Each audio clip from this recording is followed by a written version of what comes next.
namin, 85 na siya. Praise God. Sabi namin, nanay, ang tawag dyan, kota. Kotang-kota na. Malakas pa, naglalaba pa.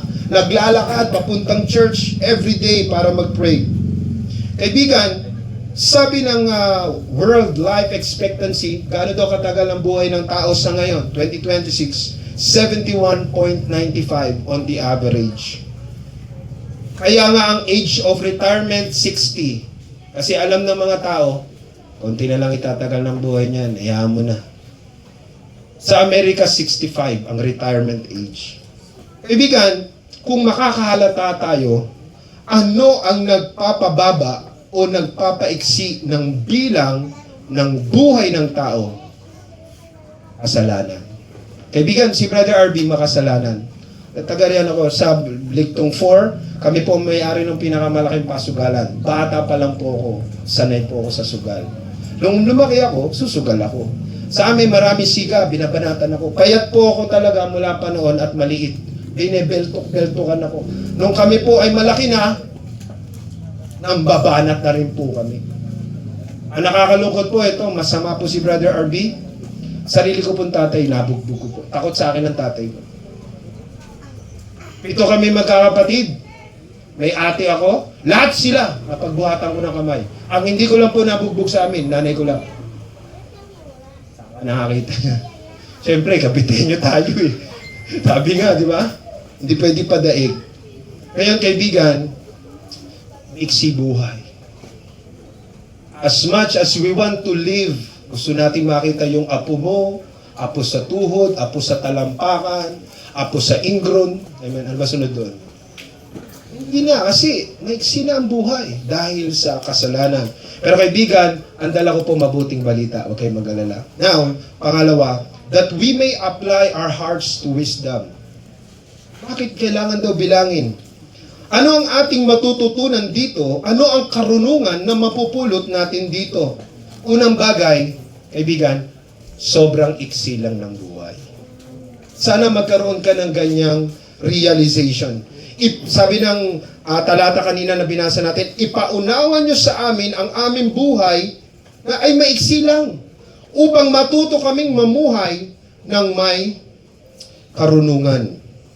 Kaibigan, ang isang taon, 365.25 days.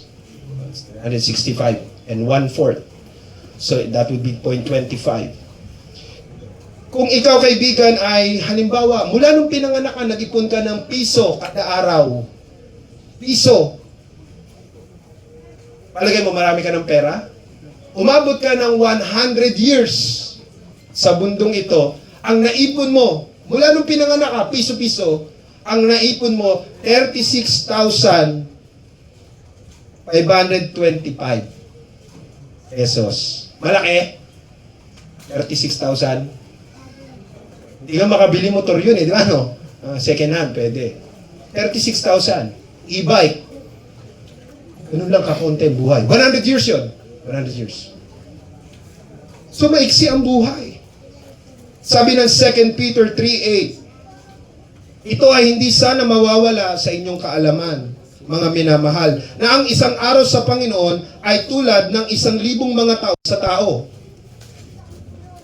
Isang araw sa Diyos, 1,000 years sa atin. Kaya kaibigan, naggawa ako ng computation ito. Sabi kasi, magbilang tayo. Kung ikaw ay 20 years old, right now, 20 years old, sa paningin ng Diyos, ikaw ay nabubuhay ng 28 minutes sa orasan ng Diyos.